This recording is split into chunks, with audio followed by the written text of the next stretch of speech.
And I want to review this Russell Brand video because it is a great explainer on international economics during war by the amount of things he gets wrong. I like Russell Brand. His heart is in the right place. His head, it's wrong on this one. So let's go through it and talk about all the things he gets wrong, but by doing so, understand how complex international economics is during war. And if you were thinking, well, who is this schnook? Maybe I should do it like this, wear the Russell Brand style with the long V-neck. I live in New York, and I haven't been married to Katy Perry or had Noel Gallagher as my best man, but I do have cocktail parties with the hedge fund managers and the IB analysts. So I know what they're thinking, and they're terrible communicators, but the world is more complex than Russell Brand understands in this video. Let us watch. Ukraine owes billions of dollars in foreign debt, most of it to international finance institutions, banks and hedge funds. If Western governments were serious about helping Ukrainians amid a devastating war, they would push for those debts to be cancelled. That here is what type of stand with Ukraine are we advocating for? Surely it should mean ubiquitously and as sincerely as possible in good faith, standing up for the rights of Ukrainian people and seeking a peaceful resolution to the conflict that's currently ongoing. There's no doubt that cancelling their debt would be helpful. Actually, there is massive doubt that canceling Ukraine's debt would be helpful. And I'll explain why, hopefully not too superficially and not too complex that I lose you guys. That's not a conversation that will be advanced because who would that benefit and who would that disadvantage? As bombing and shelling... Okay, so I will argue in this video that canceling Ukraine's debt would actually disadvantage Ukraine. I know, controversial, but canceling debt is a little complex. And as we'll get into the video, you'll see I don't think it's in Ukraine's best interest to cancel its debt. And Russia, we have essentially canceled Russia's debt, and Russia does not want their debt canceled. They're like, please, no, take the money. We don't want the debt canceled. For the exact opposite reason. As bombing and shelling ripped through Ukraine's towns and cities in the first week of the invasion, the Ukrainian government still made a scheduled interest payment to its private lenders on time. That's unbelievable, isn't it? During the middle of it, oh, stand with Ukraine, get your flags on, get your badges on, everyone, roll up, stand with Ukraine, boo, Putin. Oi, Ukraine, where's your fucking money?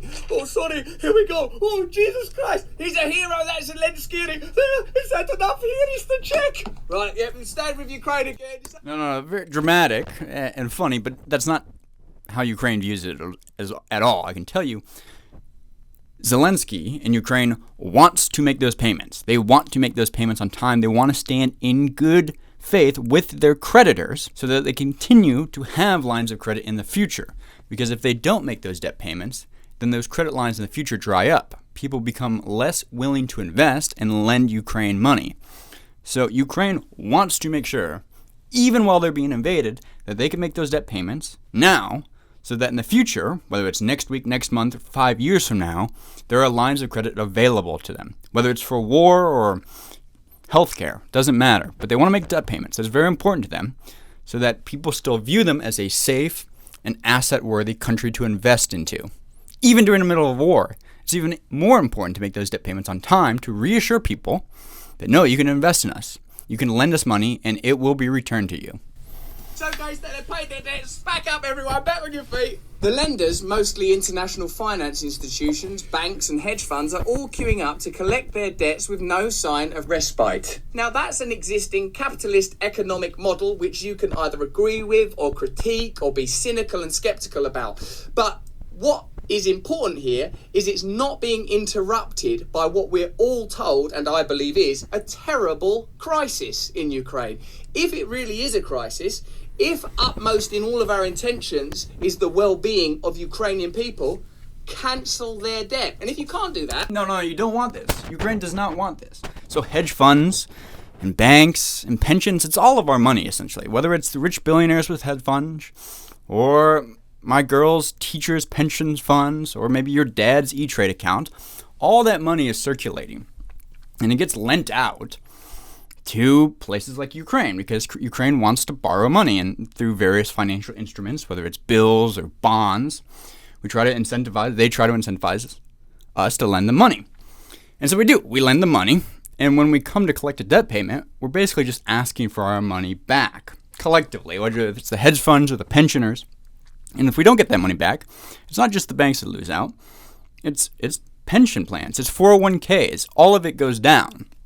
And again, Ukraine wants to make that payment because if they don't, the pension funds go down, the 401ks go down, then the banks, the hedge funds, all those institutional investors, Vanguard, doesn't matter what it is less likely to lend money to Ukraine in the future. What is important here is it's not being interrupted by what we're all told, and I believe is, a terrible crisis in Ukraine. If it really is a crisis, if upmost in all of our intentions is the well-being of Ukraine. So Russell Brand gets to a point here. If it really is a crisis, and it is for the well-being of Ukrainians and also the people that lent Ukraine money, extended them credit, you can make changes. You can renegotiate payments. You can be lenders of last resort. And that's what the United States and other institutions do. They say, we want the credit lines to continue. We want Ukraine to have a healthy economy now so that it can sustain itself in the future. So the United States can authorize extra money, make loans to Ukraine to pay back its debts that are coming due now. Say, well, I know you need to make these debt payments on the credit lines that you took out 5 years ago at a 5% interest, and money's tight because you're fighting Russia. The United States government will loan you $500 million. We'll loan you $1 billion. You can take that money, you can pay off the hedge funds, the pensioners, the 401ks, and then pay us back 3%. We'll buy you more time because ultimately what's more important is your economy remains stable on the global playing field. And that's being done. That is being done by Europe and the United States. They're extending additional loans at lower interest rates to make sure Ukraine's economy keeps turning, keeps moving. You don't want it to stop.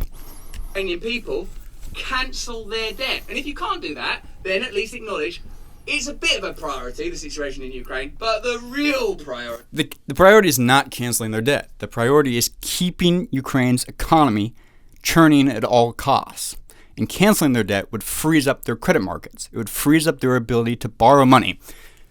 Let me give you an example. It's like if I went into the bank in Wells Fargo and I had a credit line, a credit card out, and I couldn't pay it back, I could go to Wells Fargo and say, cancel my debt. And Wells Fargo would say, okay, we'll cancel your debt. You don't have to pay us this $2,000.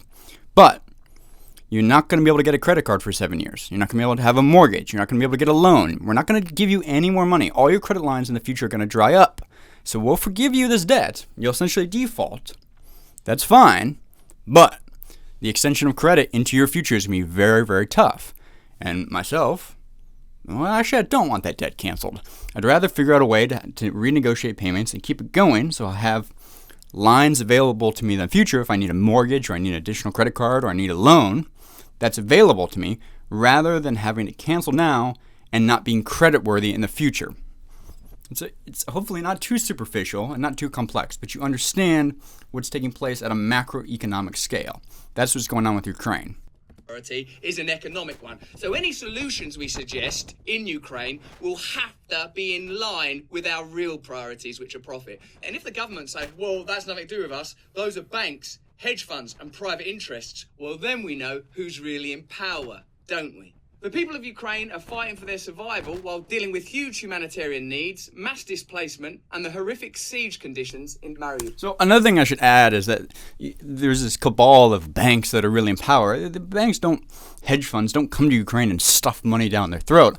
Often Ukraine, like I said, is a small nation with a small economy and wants that money. So they go to private capital markets and offer various financial instruments to try to incentivize credit. And then the hedge funds lend the money.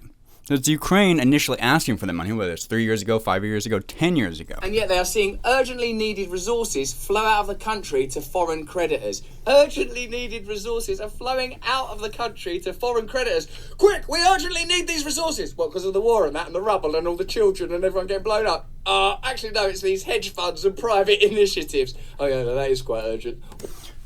That's true. Urgent resources are flowing. Capital is flowing out of Ukraine while they're in a war. At the same time, urgent capital is being flooded into Ukraine simultaneously to again keep that cycle going. So while Ukraine is making their debt payments on time to the agreements that they had set up 5 years ago, more money is being flown in flown in metaphorically today so that they have the capital and cash that they need to continue their economic and strategic interests. Flowing out of Ukraine to pay off private finance debts, which are probably related to resources that are probably connected to companies and institutions that, broadly speaking, benefit from the conflict or from the resources. So one thing you could do is say, right, because this is a real crisis, and we're all agreed, right, that it's a crisis, and stand with Ukraine and the badges and the flags, super important, I'm on board with all of that stuff. And because I'm really on board, we're going to do anything that's necessary, starting with cancelling it. You can do that right now. Again, Ukraine does not want its debt canceled. And we can look to Russia, where what has happened is their currency reserves have been frozen, meaning Europe, the United States, has collectively frozen all their bank accounts.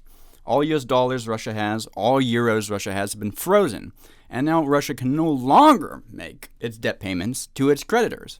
And Russia is panicking because it wants to make those debt payments. It desperately wants to make those debt payments because they know if they don't, that's it. The credit line's gone. It's essentially like, I don't want to default on my credit card to Wells Fargo, but somebody's frozen my bank account, and I know when I default, Wells Fargo is no longer going to give me that mortgage in the future. The same thing is going to happen to Russia. That's why Russia desperately is like, fine, will you take rubles? Please, take anything. They desperately don't want, what's essentially happened is that their debt's been canceled. You know, the world has gone, well, we're canceling your debt, Russia. And we're canceling your debt. Like, yeah, we're going to eat the cost now, but forget it. What you're doing is so bad economically. We're going to eat the cost now, and we're going to ruin your credit worthiness as a country long into the future. That's the exact opposite of Ukraine, where you want those debt payments to continue so that they have credit worthiness in the future. One thing you could do is say, right, because this is a real crisis, and we're all agreed, right, that it's a crisis, and stand with Ukraine and the badges and the flags, super important, I'm on board with all of that stuff. And because I'm really on board, we're going to do anything that's necessary, starting with cancelling it. You can do that right now, like that. Not cancelling the debt is the revelation that there are submerged narratives that are dominating outcomes. Ukraine's total external government debt amounts to $54 billion. The country is set to pay $7.3 billion in debt repayments this year alone. More than half is due to private lenders like banks and hedge funds, while most of the rest is owned to multilateral institutions such as the International Monetary Fund, the World Bank, and the European Investment Bank. The current fall in the value of Ukrainian hryvnia against the US dollar will only exacerbate the debt burden, as foreign debts are owed in dollars, heaping extra pressure on the government to find the funds to repay its loans at a time of foreign invasion and extreme economic disruption. When people talk about conspiracy theory, when people talk about this channel reporting information... This one's not a conspiracy theory. And again, we have to get a little complex into the capital markets and currency exchanges. But the Ukrainian hryvnia, their currency, why it's causing pressure and why they have to pay in dollars is because nobody wants the Ukrainian hryvnia. You cannot buy tea from Thailand to great Caribbean coconuts in Ukrainian hryvnia. Nobody wants that. The only thing that you can purchase those types of items with, the global exchange, is US dollars. So most trade contracts, most agreements are done in US dollars. Ukrainian hryvnia gets converted into US dollars, and then US dollars gets converted into euros or won or whatever currency is done. The United States, the US dollar is a world reserve currency, which has some benefits, like a kind of exceptional power where we're able to massively increase the monetary supply without having inflation, which gets into its own subject. But the point is, that's not unique to Ukraine. Almost all world business is conducted in US dollars, and that's because nobody wants most of these local currencies. You can't do anything with them. Everybody wants US dollars. Now, Ukraine may be short on US dollars, which is why there's been emergency loans granted to Ukraine to flood them with US dollars so they can make these debt payments. Again, this gets back to Russia's problem, where their US dollars and their euros, which most of their contracts are done in, have been frozen. So all they have left is the ruble. But nobody wants the ruble. You can't buy the Caribbean coconuts with the ruble. You can only buy Caribbean coconuts or beautiful salmon from Wyoming in US dollars. And so again, Russia is stuck. That's why they're trying to force Europe to pay for their gas in rubles. And Europe says, no, the contract's in euros.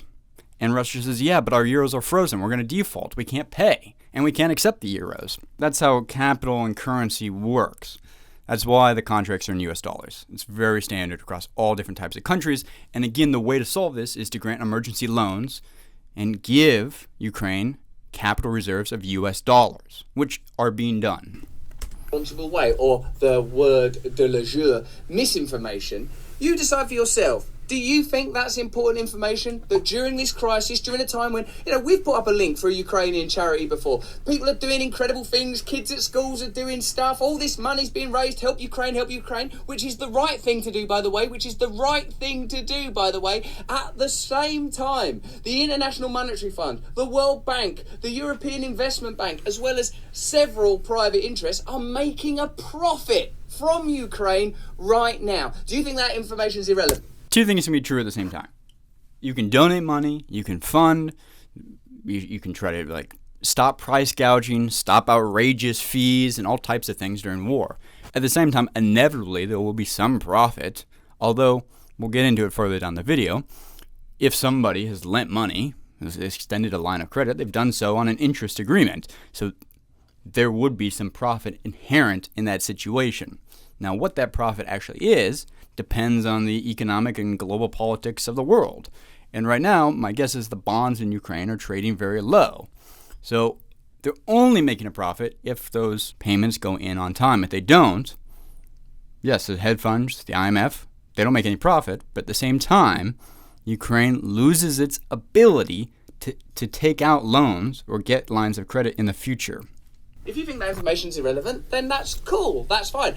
I think it's relevant. I think it's important. I think it's valuable. I think we should know it. I think if we don't know that kind of information, we're unable to assess reality. So yes, this information is super important. It's super critical, and it's super, super, super needed to assess reality, as Russell Brand says. But we have to understand how to assess reality and how capital markets work on the international stage, particularly during war, and how Ukraine's debt payments are what we want to occur, and why Russia wants to make its debt payments but can't, and because it can't, it's crippling Russia long into the future.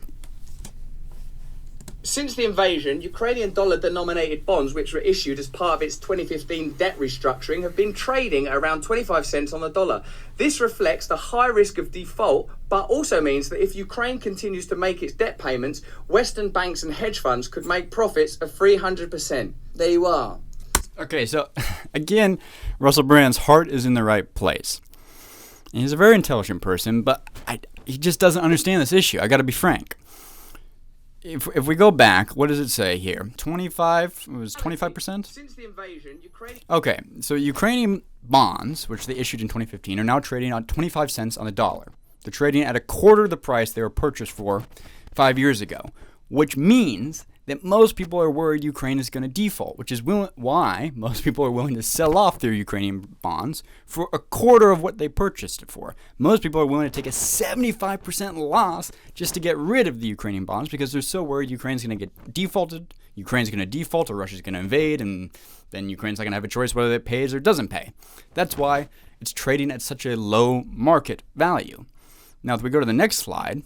Canadian dollar-denominated bonds, which were issued as part of its 2015 debt restructuring, have been trading around 25 cents on the dollar. This reflects the high risk of default. Right. This reflects the high risk of default, but also means Ukraine continues to make Western banks and hedge funds could make profits of 300%.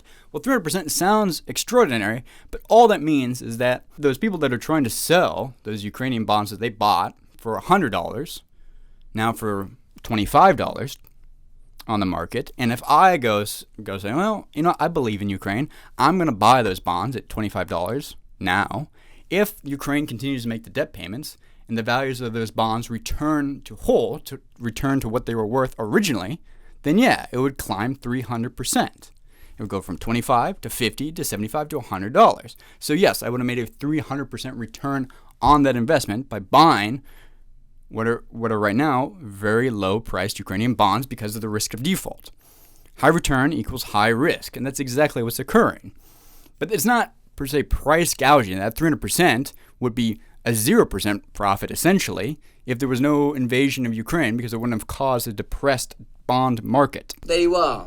So all the while we're talking about lethal aid, which means weapons, or humanitarian aid, which presumably means things that are more urgently required and which we would all sort of unthinkingly endorse. At the same time, 300% profit is being made by Western banks. Not 300% profit is being made by banks. Right now, they're losing 75% of their value, which is why they're selling it at a quarter of the price. There is a hypothetical 300% gain that could be made if one institution or individual were to purchase these bonds today at their 25 cents on the dollar, and they return to the 100% value, thus increasing to the 300%. But that's just going from how low they are today to returning to normal. And that's a hypothetical. Is that misinformation or is that an uncomfortable truth? So it's neither. It's neither an uncomfortable truth nor misinformation. It's slightly misinformation in the way Russell Brand is understanding it. I don't think he's deliberately misinforming anybody. I just don't think he understands the economics of it. And it's not an uncomfortable truth. The uncomfortable truth is that this is how economics work, and that you want, for better or for worse, Ukraine to make those payments because you want to keep those credit lines alive.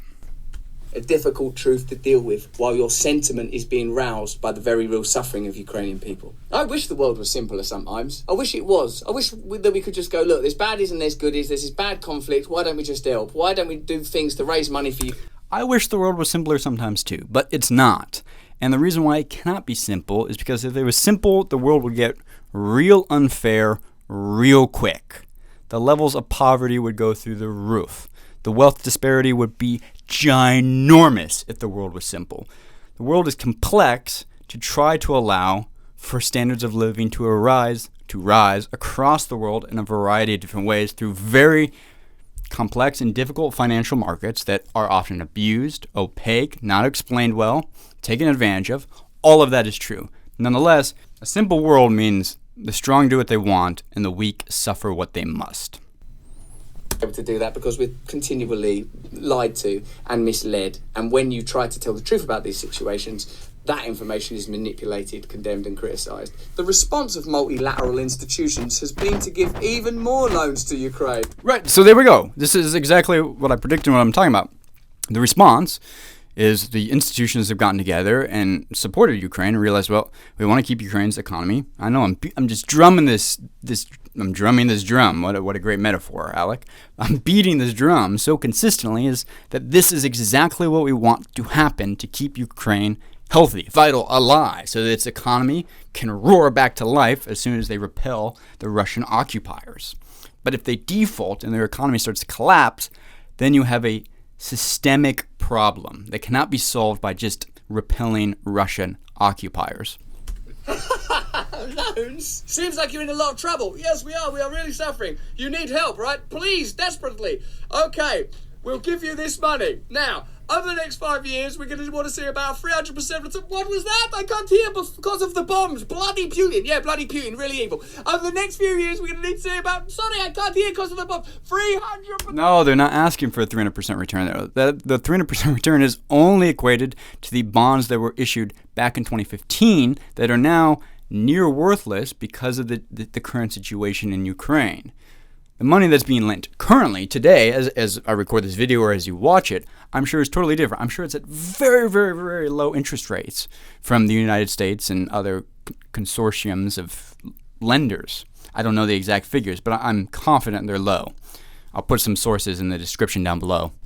Percent. You're saying this is meant to help? Yeah, 300. Just sign the thing. We should just sign this. Since the war started, the IMF has given a £1.4 billion emergency loan, while the World Bank has provided a $723 million financial package that includes $589 million in loans. These new loans are being piled on top of Ukraine's already unsustainable debts. Any of you that are in debt? Well, unsustainable debts is a tricky word, and the reason why the IMF is giving more loans is exactly to make sure that those debt payments are made on time. And I read the comments, so I know a lot of you are, that debt is a curse for individuals, for families. We live in this state of debt, in this state of usury that is difficult to sustain. Have to now recognise that it's part of a kind of global agenda. Debt does not create freedom. This is a too simplified view of debt. Debt can be a curse. Debt can be a burden particularly for individuals. But when you're dealing with economies of scale, whether it be a large business or a nation, debt can be a useful financial instrument to grow the economy. If you can borrow money at 3% and use that money to invest in something that makes you 10%, well, then you repay back the 3%, but you get to keep 7%. You've made money borrowing money. And that's essentially the power of debt and credit. Debt and credit are two different sides of an instrument that allows economies to expand or businesses to expand. It's not always a burden. It's not a curse. Remember, with debt comes credit. They're woven. They're yin and yang. And you want credit markets. You want countries to be able to grab money and run with it and invest in infrastructure or healthcare or do different things, buy tanks, buy weapons rapidly when it's needed. And that means incurring debt. But you have to have both. If you have no debt, it often means you have no credit lines. And if you have no credit lines, it means you can't invest in your own internal infrastructure, whether that's a business, whether that's a home, or whether that's a nation. Debt creates the opposite. Debt does not engender democracy. Debt is a form of tyranny that truncates, castrates even the possibility of individual. No, debt doesn't castrate. It sometimes liberates. So many people often just need a credit line. Sometimes people have brilliant ideas or need to take out loans to go to school, which are a million problems with that. But for all the millions of problems with that, the underlying principles of debt and credit remain the same, which is that under optimal circumstances, taking on debt to get a line of credit to do something, to advance whatever your goal is, if done smart and done correctly, is to a nation, a business, and individual's advantage. Because you are well informed, you know that during the pandemic there was a huge wealth transfer. That is true. If you think about the pandemic, it was certainly very beneficial to some corporations, organizations, and funds. That is true. Now we know that the war in Ukraine, whatever else, whatever horror, whatever humanitarian disasters we can all agree on, also is profitable for a set of interests that are now identified. It's good. Well, hypothetically profitable. It's TBD, to be determined. That's why those bonds are trading at a quarter of their value, is because most people are still quite bearish and are concerned they're going to lose all their money. And since they don't want to lose all their money, they're willing to lose 75% of their money now. Good for the weapons industry, it's good for the World Bank. So you've got to decide for yourself whether or not you think that a situation that benefits powerful interests is likely to be resolved quickly or slowly. I don't know, man. I don't know if I can pull enough trust up out of myself to say, oh no, that's just a coincidence that it's good for the world. Oh God, I can't even finish the sentence. The International Monetary Fund leverages aid loans to push governments to adopt policies friendly to foreign investors. The International Monetary... This part's true. This part I agree with Russell Brand, and he's right to be suspicious always when big business or big institutions or a lot of money is thrown around. I think he's right. I think his instincts are good here, and certainly the World Bank and IMF are used as a soft power economic arm of U.S.'s interest to bully smaller nations into doing its strategic interests, and it does that through lending money.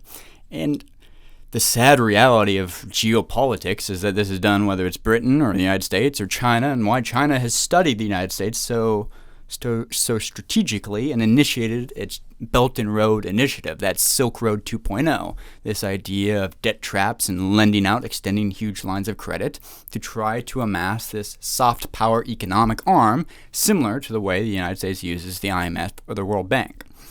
Is this good or this bad? Who knows? It's probably 60% bad, 40% good, depends what nation, what country, what situation you're in. I think he's totally correct to be suspect on this. The truth is, powerful nations do this. If you don't take money from the World Bank, maybe you're going to have to take it from China. It's choose your poison. I'm going to wrap up this video. It's getting long, but hopefully this was a good explainer on international economics during warfare. And like I said, Russell Brand's heart is in a good spot. His brain, well, I'll leave it there. Thanks for watching, guys. If you like this video, leave a like. If you want to subscribe. Do these videos from time to time. This isn't a critique of Russell Brand. Like I said, I think it's a good opportunity to explain the nuances and complexities of the world. As always, imagine other people complexly. See you guys in the next video. Bye.